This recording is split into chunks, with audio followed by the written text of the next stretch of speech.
Hey there, welcome to my channel. I'm Christy. If you're new, welcome. If you're returning, hey, it's so great to see you. In today's video, I'm going to be sharing some of my seed hauls that I have coming in. It's not all my seeds. I have a problem. Let me just say, I have a problem. Not really. I have a flower farm, I have a homestead, and I just have a knack for collecting seeds that I probably don't need, but hey, whatever, we all do. Anyway, as they're coming in and as I'm going through them and getting ready to plant, I thought I would share bit by bit. So today I'm gonna give you a seed haul of some of the stuff that are out on my desk down in my grow room. Some of them I'll be starting the next couple days, and I thought I would share with you what those are. Some of them are new and what companies I got them from. So I hope you enjoy, and I'll see you back here in a bit. So in 2022, I actually have four of them. I always order tomato seeds from a place called Tomato Fest, and they are an American company. Gary Eisbin, I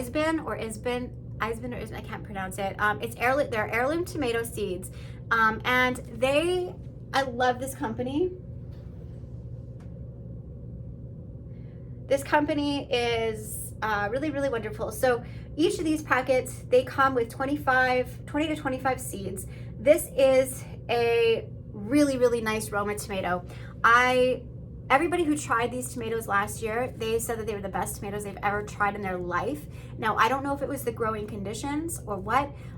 Some of the things that I did last year when I grew these tomatoes was before I planted them, I did put in some fish meal and some rock dust, like volcanic rock dust, some extra minerals. I also added eggs, like eggs to each hole, or a whole egg.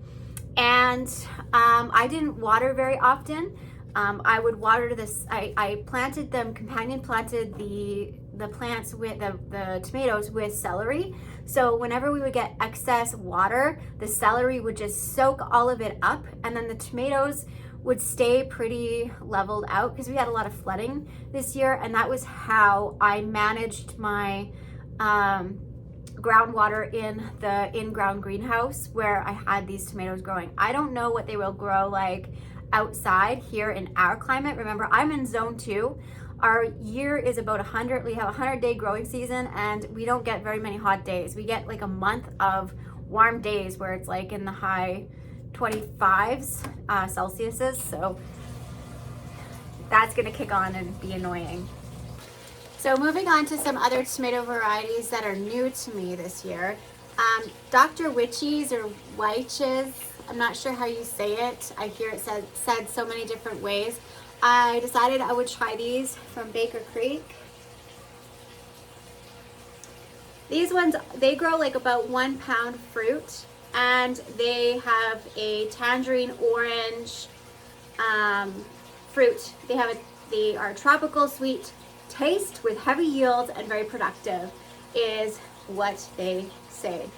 So I learned about these from Jessica at Roots and Refuge. She always talked about these, and then everybody else started growing them, and I'm like, I wonder if I could grow these in northern Alberta, Canada, and get these great big fruits. I do have a greenhouse, so I will be growing like one or probably like 2 of each of these varieties. And you're gonna notice I have a lot of orange ones and yellows this year and stuff, and that's because I learned that when I'm doing preservation, I can, whether I'm doing food preservation or cooking, I can reduce the amount of sugar that I'm using to taste, because these tomatoes are much sweeter, and so that saves me on ingredients that I have to add in, which isn't a lot, but also who wants to add a whole bunch of added sugar? That's refined. The second one, the second one that's very similar that I'm trying that's new to me is called a pineapple tomato.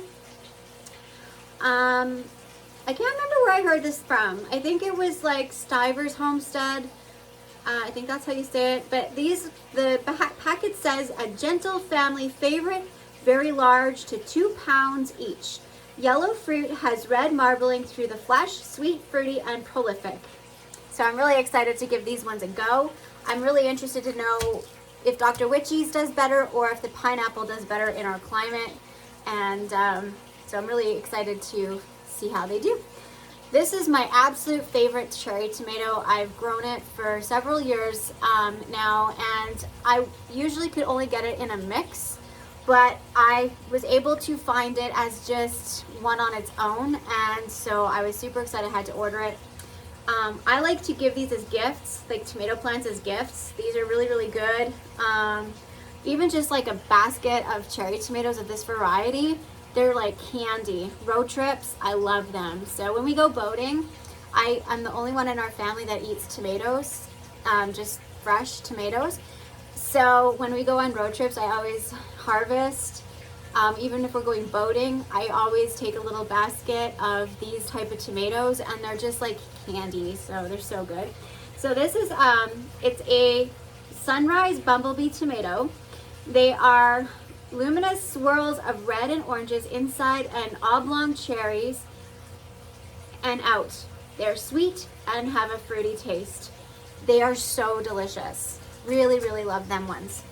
Now, those were from Baker Creek, rareseeds.com. Now, that's an American company.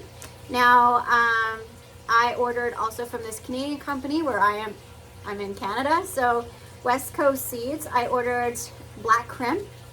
Now, I think it was like a couple years ago, I was accidentally sent, there was some cross-pollination in my early girl tomato packet. So somehow there was a mix-up, and either it was cross-pollination or the seeds were packaged wrong, and they honored that and they sent me all new seeds. But in that mix-up, there was Black Crim that were in my mix of early girl tomatoes, and I really liked them, and I really liked the smokiness that they offered into preservation. So I ordered some of them because I'd like to, I'm not sure if I'm going to be able to process this year my harvest of these, but I would like to at least freeze them so I could process them later. And so that's what these are. So they are large fruits, are dark red, almost brown on top, and very juicy inside. They have sweet, smoky flavor and grow 3 to 4 inches in diameter. Black Crim is a classic heirloom with vigorous, indeterminate growth. They're 80 days. So that works really well for me because I have a 100-day grow season outside. So an 80-day tomato is perfect because then I can get my harvesting all done before we have our first major frost. These will be growing inside of my greenhouse, so all of my indeterminates are going to be growing out or inside to give me a head start. Now these I've never tried before. I've never even tasted a Sun Gold before. So this is something many of you have probably grown, but I have not. And so you'll have to let me know if these are one of your favorites. But Sun Gold cherry tomatoes. So these,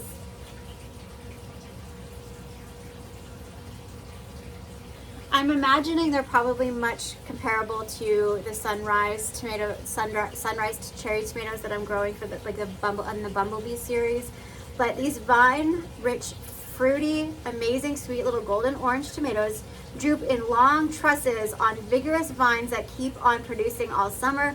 Sun Gold has earned legions of dedicated fans, resistance to Fusarium race 1 and 2. So Fusarium is an issue we do have here. It is like a fungal issue. It is something that affected my tomatoes, and it is also affects my Lysianthus pretty bad, as well as my dahlias. So that is a relief because I might actually try growing this close to areas, like in neighboring areas where I've had some issues with it before, as I'm trying to remedy it with my healing my soil with regenerative farming techniques. So it can kind of, maybe it'll give me some grace, I'm hoping, because of its resistance to that issue. So, oh, I missed a couple of the Tomato Fest tomatoes. So they gave me a free gift. It's a bonus for, they sent a little note with a free gift of tomatoes, and they said for your garden, a bonus for your garden, tomato blessings. And then they signed it. and it's Dagma's Russian Yellow. So I'm interested to see what these are like. I'm not sure how, I think that a person will have to go look up on the website, but I don't know anything about these seeds. I didn't order them, it was a gift, so thank you. I'm very, very appreciative and I'm looking forward to trying these as well. I also have one called, it's a sweet orange Roma. So I don't know what the difference is between orange Roma and sweet orange Roma. So I don't know. I'm not sure if I ordered them differently or if it's just labeling, like packaging is different. But that's what I have. Okay.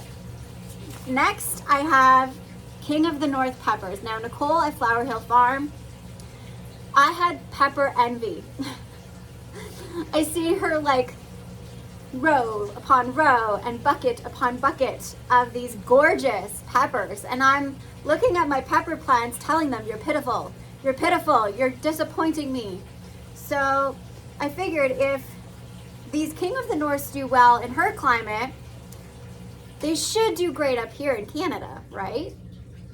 They should. So Nicole, thank you for the tip on these ones. I'm going to try them and see how they go. So King of the North.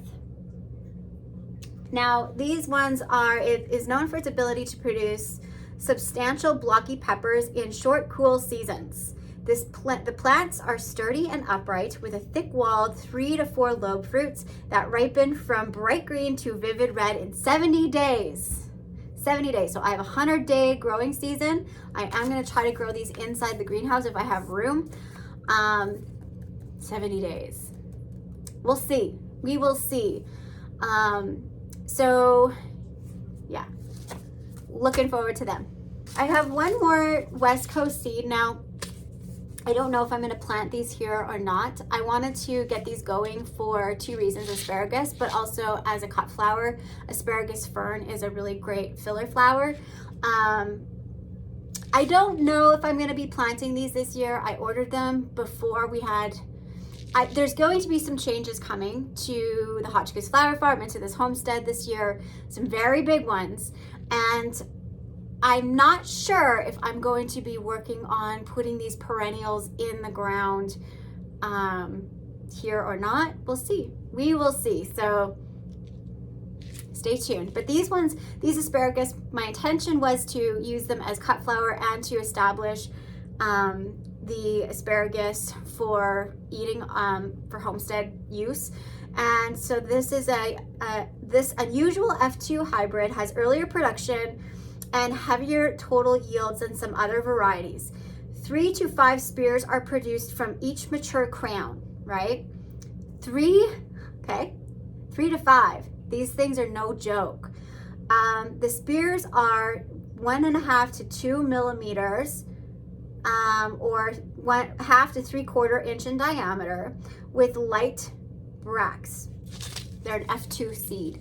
So yeah, these are like, they're called UC 157 F2. That's their name of them on West Coast Seeds. I don't know if you can see that.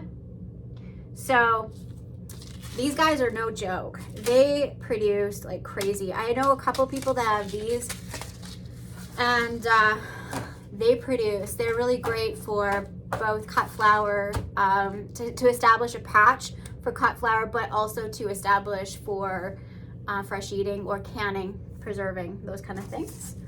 Every homestead needs them in their life.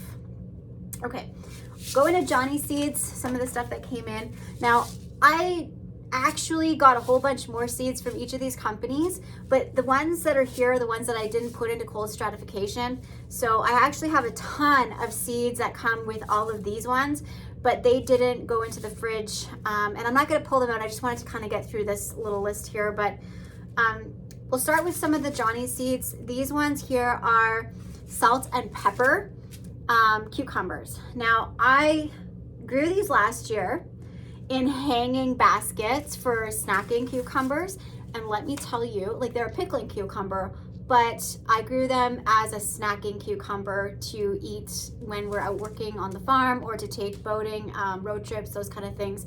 Or, you know, just Chaz likes to go grab a cucumber. Tyson likes to go grab a cucumber while he's working out in the yard. They worked really great. They grew really well in a hanging basket. I was getting a couple per day, which they probably would have done much better outside, and if I would have had multiple plants.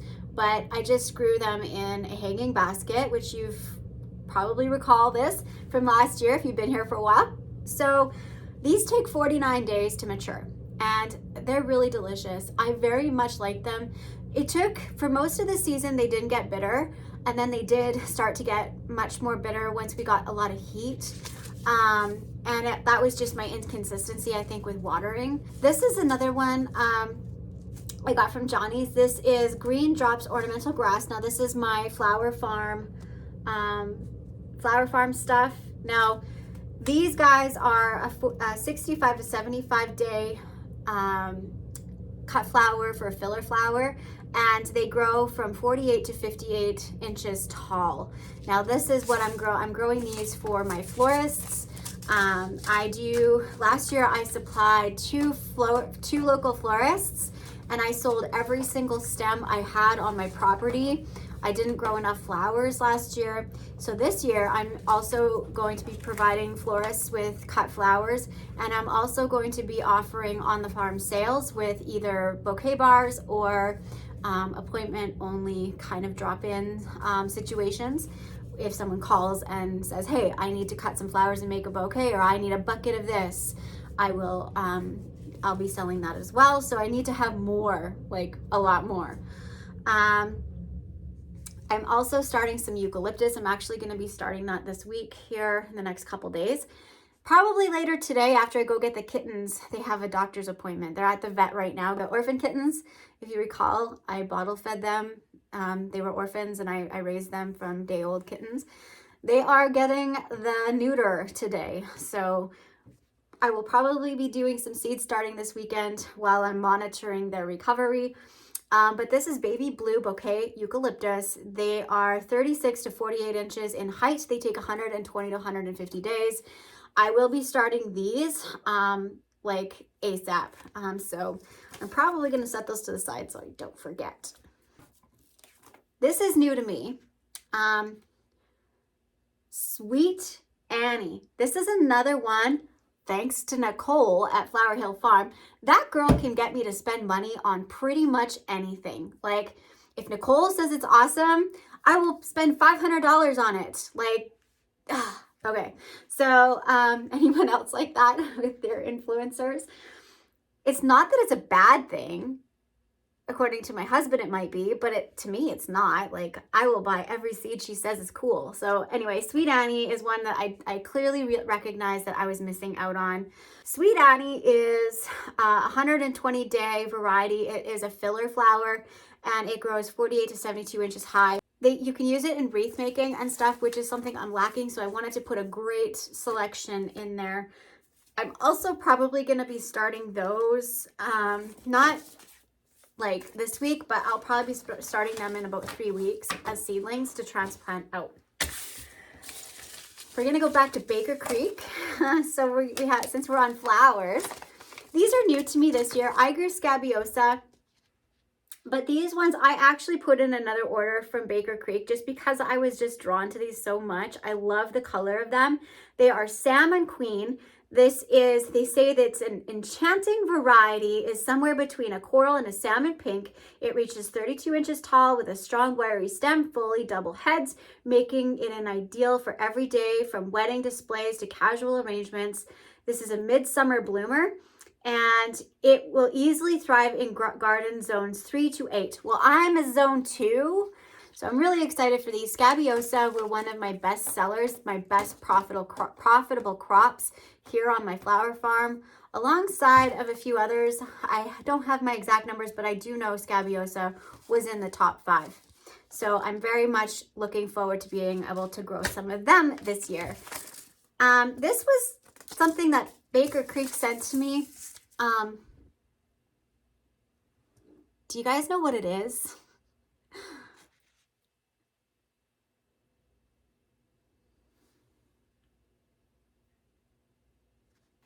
I don't even know what it is, but it says it's a newly developed Japanese heirloom, nutritious,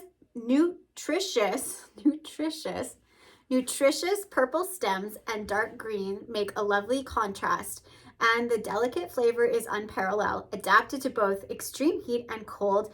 A small percentage of plants will have smooth mustard-shaped leaves. But what is it? I don't know. I don't know what that... I need phonics. I really do. Flashcards.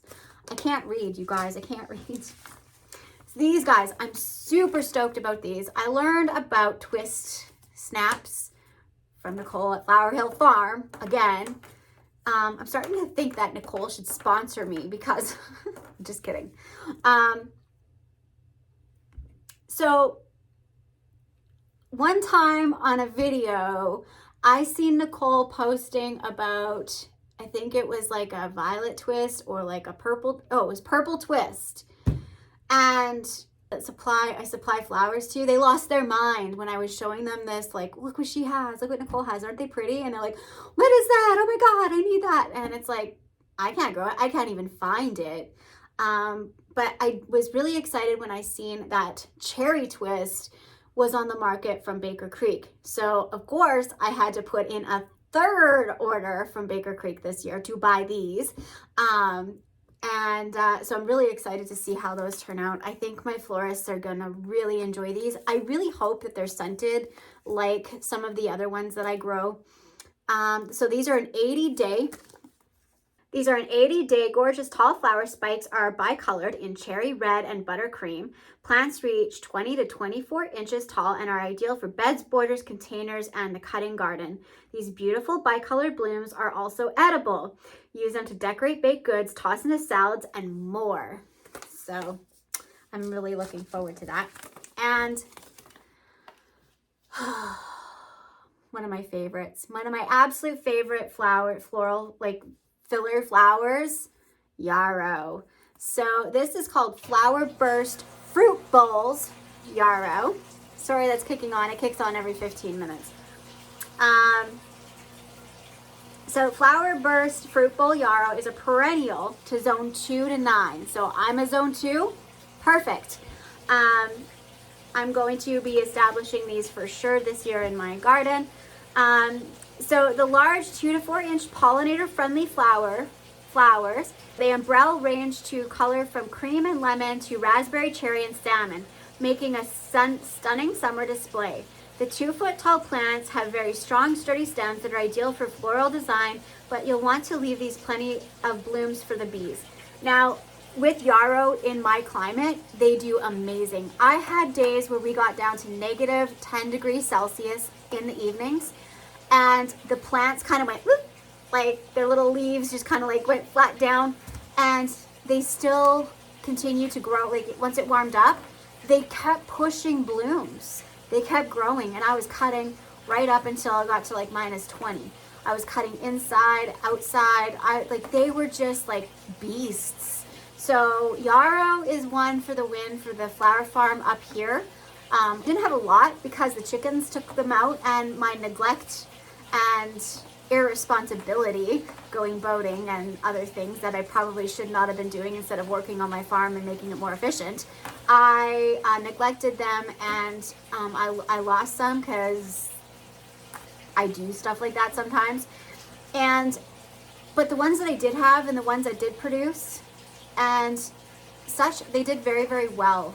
They were a big hit with my florists, and they did very well. So I'm looking forward to having rows. I'm probably gonna have a 60-foot row of yarrow this year of different varieties. This is not one, this is just one of the varieties I'm trying. I'm gonna try to get them to perennialize, so that'll be exciting. Now, sunflowers. Woo, love these guys. I ordered from a place called Sunflower Selections. Now, Sunflower Selections, they have the Pro Cut sunflowers. Now, the Pro Cut sunflowers most typically are pollenless and single stems. Lots of them, they do have branching ones as well. Now, pollenless is a big deal for me because I want to be able to offer these to my florists as a no-mess flower, meaning they're not going to drop pollen on a bride or at a funeral. One of the things that I learned that I don't like happening when you're sending flowers to a florist is there's nothing worse than seeing this beautiful casket spray and this mess that sunflowers leave behind. It's important to me to make my florist job easier and to, so people aren't focusing on more things to clean up or whatever. Usually when people get flowers, it's for something that's a big event in their life and something to celebrate. They don't want to be cleaning up pollen and worrying about pollen. They want to enjoy their flowers and not be like, oh, this is so messy. So this is why I grow pro cut flowers. And they are popular now that you have pollenless sunflowers. They're becoming more popular in bridal work, which makes beautiful, beautiful country wedding sort of looks, which is awesome. So this one is new to me this year. It's called Joker. So the Joker sunflower is one of the branching ones I'm trying this year. Now I still believe it is a pollenless. It's so it'll cut and come again. When you cut the branches, more will bush out. You can use this variety as a cut flower. Even some of the stems, they may not get as long as you would like them to. In many other branching varieties. That's why branching varieties aren't typically used as sunflowers, because you want a nice long stem. But these ones I've heard that you can get some decent stem off them. And so they are they can get from 4 feet to 8 feet tall, and so then they branch. They are a red-orange color, semi-double sunflower type that are bicolor. So they have like a reddy orange. They're really, really interesting. Just different. You don't see these a lot in bouquets. You don't see them on the market a lot. And I thought they were fun. Like, it's a joker. It's just something a little bit lighter. And I thought it would be interesting to have these available for the transition from the fall to summer to fall season. Kind of when the time where Mother Nature is playing tricks on us, or in the spring when I might actually do some of these in the spring just to brighten stuff up. I know typically you don't do reds in the spring, but it's kind of this funny little joker kind of, when you look at the flower, it's kind of like plays jokes on you. So it kind of suits the season up here, because we get about 15 winters before we get springs, and we get about 15 springs before we get summer. So it's kind of the timing of the year. These ones are White Knight. They are a white sunflower with a dark center. These were very popular this year. They weren't quite as popular as my White Lights, which have a light colored center, but they did stand up, and I'd like to have a variety of both the White Knight and the White Light. So I'm really looking forward to having these back in my inventory, and I know my florists will be really excited as well. Tinnies.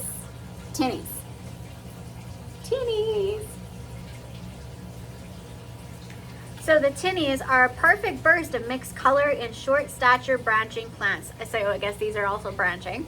Tinnies is always the first sunflower to flower, and think of handfuls of small sunflowers, 6 to 10 inch stems, perfect for small vase and hand bouquets. Tinnies flowers have a range of pastel colors with a tinge of red. You can use tinnies in foreground and any sunny location in your garden and enjoy the array of colors. So these are a 45 to 50 day sunflower that is branching. They are very early with a delicate daisy petal. They have a very different look, and I love the pastels. The pastels were a really big hit, especially early spring here for me and my florist. So I'm looking very forward to having more of this type of variety. I haven't grown tinnies before, or tinies. I guess it's probably tinies. Tinies, because they're small, right? They're small. So I'm really looking forward to having those tinies. Pastel tinies. This is a new one for me as well here. This is called Cherry Rose. So these Cherry Rose, they remind me a lot of the plum variety, but they are a quick to flower like Ruby Eclipse. They're red color overlays with lemon petals, creating a close to cherry rose petal as possible for sunflower. Plants branch abundantly, another branching variety. The reddish color intensifies varieties with growing conditions. Under low light intensities, In low light intensities, flowers tend to have deeper plum color. Bright sunny locations favor a light, almost pink color. We have seen both flower extremes in different branches of the same plant. This is my yes, I had a variety that kind of cross-pollinated with something else, and it was a volunteer last year, and I had that very same thing happen. And there was such a variation on one plant that was branching, and I loved it so much. So did the florists, so did the customers. And it was just so gorgeous. On the side of the plant that had more shade, it had these really dark, intense, beautiful, deep colors of like purple, and it was like a plum. And then on the other side, it was pastel, and they just were stunning. And I loved that you could get such a variety off of one plant in a smaller space. And so that's what my draw was for these ones. I'm really looking forward to growing these as well. Pro Cut Red is one that I've grown, multiple times. Same with Pro Cut Plum. Pro Cut Red is a red, and Pro Cut Plum is plum, and they're both absolutely stunning. These are both pollenless. They are single stem. They do not branch. So I'm very much looking forward to having those, and they're like a 60-day, 55 to 60-day flower, from seed to flower. Something new.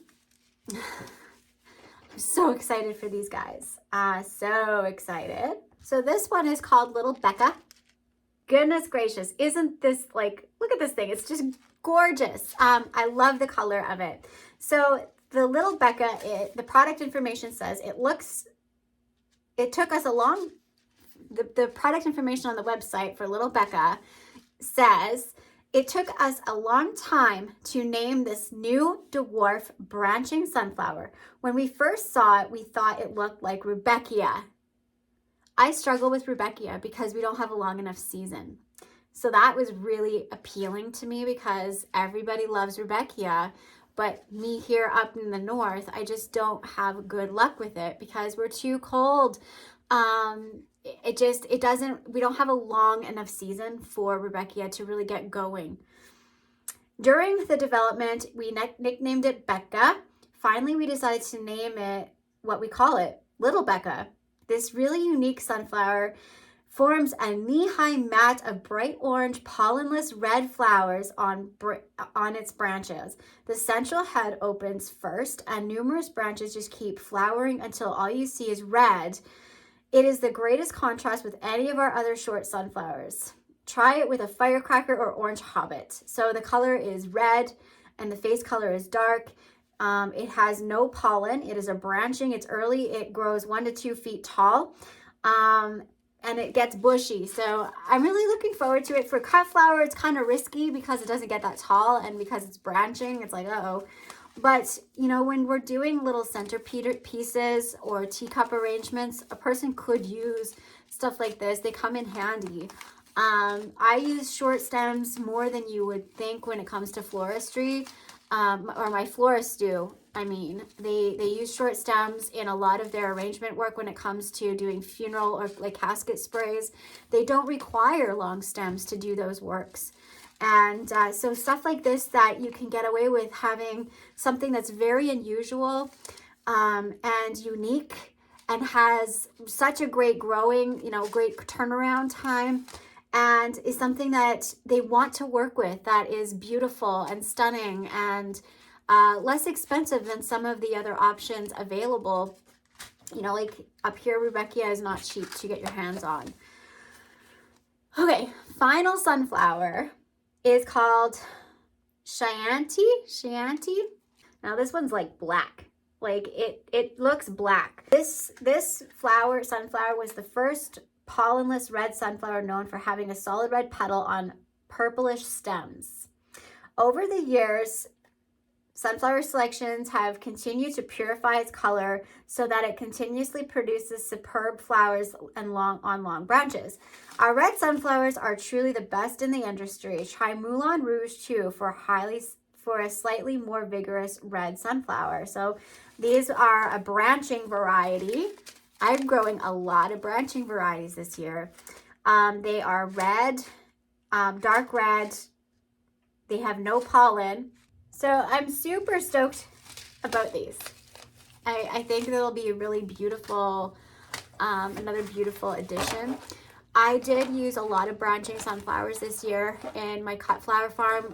It was a saving grace because the amount of sunflowers that was being requested and sold was insane. And not just your regular standard sunflowers, the specialty ones that I was growing this year, people were requesting them, and I sold every single thing I had.